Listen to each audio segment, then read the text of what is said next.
This is the moment that will decide everything. Not tomorrow, not next week. The next 72 hours are going to change the entire picture of this conflict. And if you are not paying close attention right now, you are going to miss the most critical turning point in this entire war. I am Kundi, and you are watching Pulse America News, the channel that gives you the real story before anyone else does. Let me be absolutely clear with you from the very first second. What is happening right now between the United States, Iran, and Israel is not just a regional conflict anymore. This has grown into something far larger, far more dangerous, and far more unpredictable than anything we have seen in years. The decisions being made in the next 72 hours will determine whether this war stays contained or explodes into something that reshapes the entire world order. And right now, every signal coming out of the region is pointing toward escalation, not peace. Let us start with what happened just last night, because what took place was nothing short of catastrophic for one side of this conflict. The overnight assault that Iran launched against Israeli positions was described by multiple sources on the ground as the most intense and most destructive single night of this entire conflict so far. Emergency services were overwhelmed. Ambulances were running continuously. The scale of damage was far beyond what the public headlines are currently reflecting. This was not a symbolic strike. This was not a warning shot. This was a full-scale, highly coordinated military operation, and its message was unmistakable. Iran is not backing down. Iran is not slowing down. Iran is accelerating. Now here is where this story gets even more serious. Israel is watching all of this unfold, and their leadership is increasingly aware that the situation is moving beyond their ability to manage alone. What Israel wants right now, and this is the critical part you need to understand, is not just to survive these attacks. What Israel wants is to pull the United States into this conflict at the highest possible level. The strategy is clear. Provoke Iran into striking American assets directly, force Washington's hand, drag American military power into the front lines of this war, so that the fighting no longer rests on Israel's shoulders alone. That is the play being made right now, and it is the most dangerous game being run in this entire region at this moment in time. And here is the thing about the United States. Washington is already under enormous pressure from multiple directions. On top of the military situation, there is now a massive financial scandal consuming the attention of governments and markets all around the world. Oil prices spiked dramatically in the days leading up to a major policy announcement, and then collapsed almost instantly the moment that announcement was made public. What has caught the attention of economists, journalists, and foreign governments is the trading data from the 15 minutes before that announcement. Millions upon millions of dollars in sell orders were placed just before the price dropped.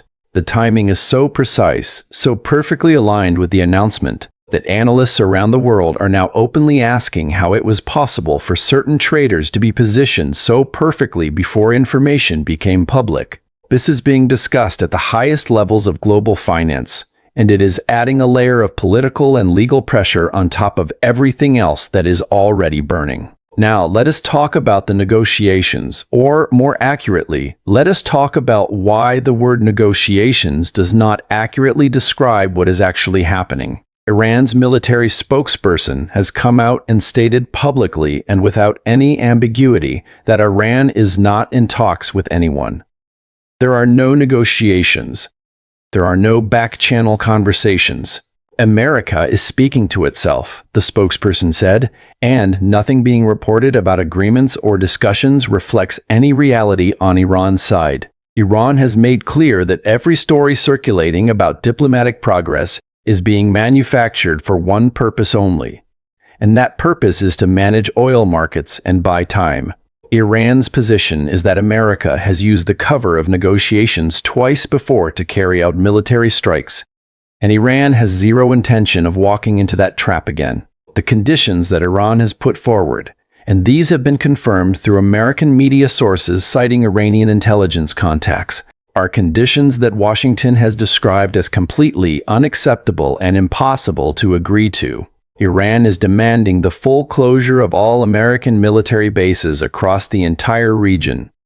Iran is demanding a 100% guarantee that there will be no further attacks. Iran is demanding a complete end to all military operations against Hezbollah and Lebanon. Iran is demanding the removal of every single economic sanction currently placed on the country. Iran is demanding full financial compensation for all war-related damages. Iran is demanding zero restrictions on its missile development program. And Iran is demanding toll rights over all vessels passing through the Strait of Hormuz, with payments going directly to Iranian authorities. These are not negotiating positions. These are declarations. And the United States has responded by calling them delusional and non-starter demands that no American administration could ever accept. But here's the part that is fascinating, and that almost nobody is talking about loudly enough.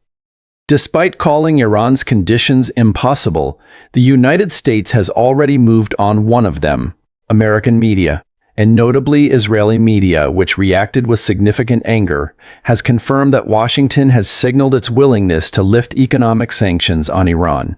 This means Iran would be able to sell its oil freely on the international market again. Iran would regain access to the global financial system. The economic stranglehold that has been in place for years would be removed. Israeli media was furious. Commentators asked openly why this concession was being made, and the answer, if you read between the lines, is obvious. The United States is feeling enough military and economic pain from this conflict that it is willing to offer something real in exchange for breathing room. What America is asking for in return is also worth understanding in detail, because it tells you exactly where Washington's priorities lie right now. The United States is asking Iran to freeze its nuclear program entirely. Every enrichment facility, every research center, every component of Iran's nuclear infrastructure would be placed under strict international monitoring. The framework being proposed would allow Iran to use nuclear technology exclusively for civilian energy purposes, with no pathway whatsoever to weapons development. Uranium enrichment above civilian thresholds would be eliminated entirely. The range and quantity of Iran's missile arsenal would be subject to future negotiations, with Washington making clear that limits on how many missiles Iran can build and how far they can travel will eventually need to be part of any final agreement. Iran's activities on the ground against Israeli forces would need to stop as a condition of any deal, and all of Iran's nuclear facilities would need to be dismantled to international standards under full inspection access. Now, step back and look at this picture from Iran's perspective for a moment, because this is where it gets genuinely important. Iran has been under crushing economic sanctions for years. The idea that those sanctions would be removed is not a small thing. That is a massive, life-changing economic reality for the Iranian government and for the Iranian people. And yet Iran is not jumping at this offer. Why? Because Iran has watched this playbook before. Because Iran knows that the moment it slows its military operations and enters a formal negotiation process, it becomes vulnerable. Because history has shown, twice already in recent memory, that talks have been used as cover for military action. Iran is not going to pause its attacks, lower its guard, and trust that this time will be different. The strikes are continuing. They are not slowing. And Iran's military commanders have made clear internally that operational tempo will be maintained regardless of whatever diplomatic signals are coming out of Washington. The European angle of this story is also critically important and almost completely absent from mainstream coverage. While European governments are publicly presenting themselves as neutral parties calling for de-escalation, the behind-the-scenes reality is completely different. Over the past several weeks, American bombers, drones, and naval forces have been refueled and resupplied using military facilities located in the United Kingdom, Germany, Portugal, Italy, France, and Greece. These countries have not announced this publicly. There have been no press conferences, no parliamentary debates, no public votes, but the operational support is real. It is documented, and it means that European governments are deeply embedded in this conflict, whether their public statements acknowledge it or not. The infrastructure of American military operations in the region is running through European soil and European airspace, and that is a fact that the populations of those countries have not been properly informed about. This also means that the stakes for Europe are much higher than public commentary suggests. If this conflict continues to escalate, if Iran or its allies decide to respond to the nations providing logistical support rather than just to American and Israeli forces directly, then European territory and European citizens become part of the equation. That is not a theoretical risk. That is a logical consequence of the support being quietly provided, and it is a consequence that no European leader is currently willing to discuss in public. And then there is the larger geopolitical dimension that gives this entire conflict its true global weight. China and Russia are watching everything that is happening with enormous strategic interest. The central demand from Iran, that all American military bases in the region must close, aligns perfectly with what both Beijing and Moscow have wanted to see for years. If American military presence in the Middle East is permanently reduced or eliminated as a result of this conflict, the consequences extend far beyond the region. A weakened American footprint in the Middle East means reduced American capacity to project power in Asia. It means the Taiwan question becomes far more difficult for Washington to manage. It means Japan becomes more exposed. It means European security architecture faces new pressures.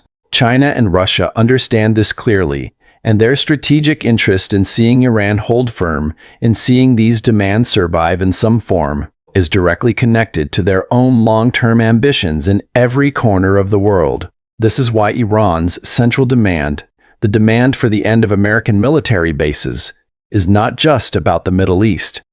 It is about the entire global balance of power. And China and Russia are doing everything within their capacity, through arms transfers, through intelligence sharing, through diplomatic cover at the United Nations, to make sure Iran has what it needs to keep pushing. They want America exhausted in the Middle East.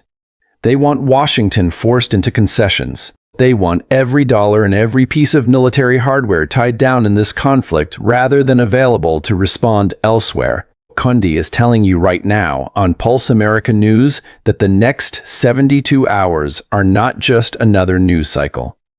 They are the defining window. Everything that follows will be shaped by what is decided or what fails to be decided in this critical period. The oil markets are unstable. The negotiations are fake. The military operations are accelerating. European nations are secretly involved. China and Russia are calculating every move, and Iran has made its position clear. No pause, no trust, no retreat, unless every demand is met in full. This conflict is not winding down. It is not approaching a resolution. It is entering its most dangerous and most consequential phase, and the world is running out of time to stop it before the situation becomes impossible to control. Stay with Pulse America News for every development as it happens. If this analysis gave you clarity, do this channel a favor. Hit like, drop your thoughts in the comments below, and share this video with everyone who needs to understand what is really going on right now. We will be watching every development in real time, and Kundi will be back with the latest the moment something breaks.